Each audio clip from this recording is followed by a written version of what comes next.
Sai village cooking நேயர்களுக்கு வணக்கம். புதுசாக என்னோடய வீடியோஸ் பார்க்குறீங்கன்னா மறக்காமல் லைக் பண்ணுங்கள், ஷேர் பண்ணுங்கள், சப்ஸ்கிரைப் பண்ணுங்கள்.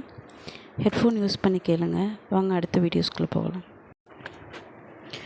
1910 தீபாவளி சமயம் பாபா விறகை போட்டு குளிர் காய்ந்து கொண்டிருந்தார். சடார் என்று பாபா நெருப்பினுள் கையை விட்டுவிட்டார்.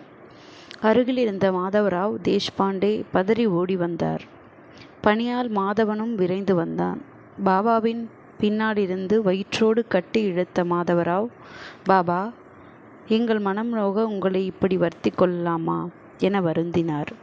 பாபாவின் வழக்கை வெந்து போய்விட்டது. துருத்தி ஊதி கொண்டிருக்கிறாள் அந்த பெண்.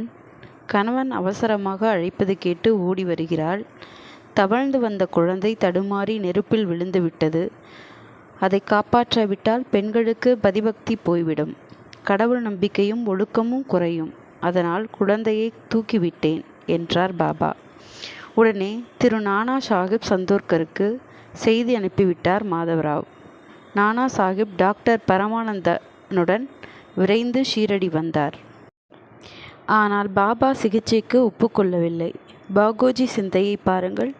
கர்மவினை என்றதும் பெரு வியாதியையே பூரணமாக குணப்படுத்த வேண்டாம் என்று சொல்லிவிட்டான். சில சமயம் சீலும் இரத்தமும் காய்ந்து கெட்ட நாற்றம் வீசுகிறது. அவனை விடவா நான் மோசம்? கையை கலற்றி மசூதி பிறையில் தொங்க விடுபவன் இதை குணப்படுத்தி கொள்ள மாட்டேனா? பாபாவுக்கும் துன்பங்கள் உண்டு என்றால் சில உள்ளங்கள் சமாதானப்படும். விட்டுவிடுங்கள் என்றவர் பாகோஜியை அழைத்து ஒரு இலையின் பெயரை கூறி பறித்து வரச் சொன்னார். எனக்கு தொண்டு செய்ய பாகோஜி ஆசைப்படுகிறான். இந்த சேவையால் அவன் கர்மவினை அழியும். அல்லாஹ் அவன் கை வழி நின்று என்னை குணப்படுத்துவார். டாக்டர், உங்கள் மருந்து பெட்டியை ஷீரடியில் திறக்கக்கூடாது என்றார். பாகோஜி இலையோடு வந்தான். நெய்யை நன்றாக புண்பட்ட இடங்களில் தேய்த்து இலையால் மூடி கட்டு போடச் சொன்னார். தினமும் பரமானந்த் இந்த நிலையிலாவது சிகிச்சை செய்ய உத்தரவு உண்டா என்று கேட்டு பார்த்தார். என்னை தொடுவதே புண்ணியம் என்று நினைக்கின்றான் சிந்தியா. அதை பறித்து கொள்ளலாமா? இந்த கட்டையில் உயிர் இருக்கும் வரை பாகோஜிதான் எனது வைத்தியன் என்பார் பாபா.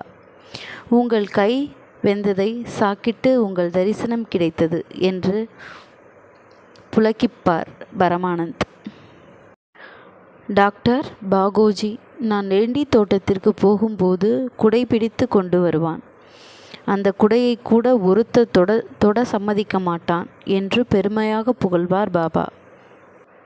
இப்படி தாங்க முடியாத வழிகளைத்தான் ஏற்று துயருற்றிருக்கிறார் பாபா. தாத்தா சாஹிப் கபோர்டேயின் மாமனார் வீடு ஷீரடியில் இருந்தது.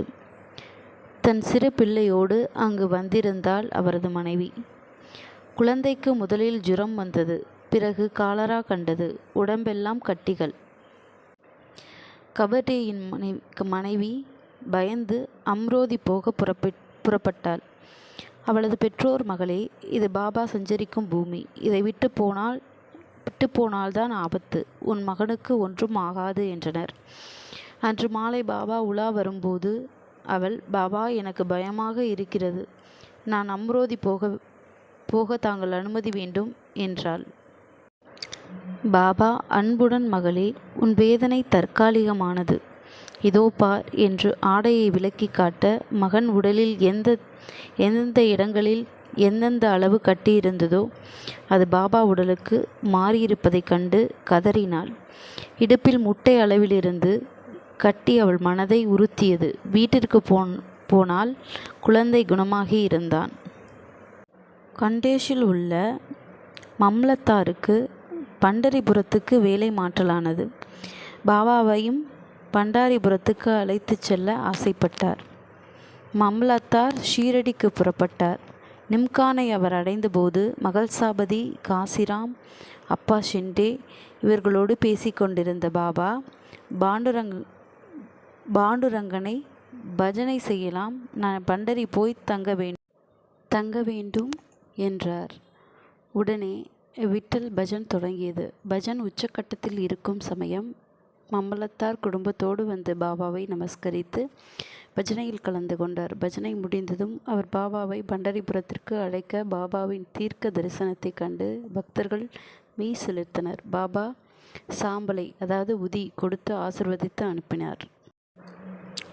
ஓ லாசி, ஒரு ரொட்டி துண்டு கொடு என்று வீடுகளின் முன் நின்று பிச்சை எடுப்பார் பாபா. அவருக்கு கொடுத்தால் உணவுப் பொருட்கள் வற்றாது. சோலி என்ற சதுரங்கத் துண்டில் சோறு, ரொட்டி இவைகளை வாங்கி கொள்வார். சூப், குழம்பு இவைகளை தகரக் குவளையில் ஊற்றி கொள்வார். குவளை நிறைந்ததும் வேப்ப மரத்தடிக்கு திரும்பி விடுவார். அருமையான சூப், தனியாக வாங்கி குடியேன் என்றால் சிரிப்பார். எல்லாவற்றையும் கலந்து 4 கவளம் சாப்பிடுவார். ருசிக்கு நாக்கு அடிமையாக கூடாது என்பதில் உறுதியாக இருந்தார்.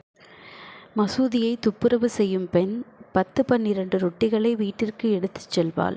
மீதியை ஒரு சட்டியில் போட்டு வைப்பார். காக்கைகளும் நாய்களும் பூனைகளும் அவைகளை சாப்பிடும்.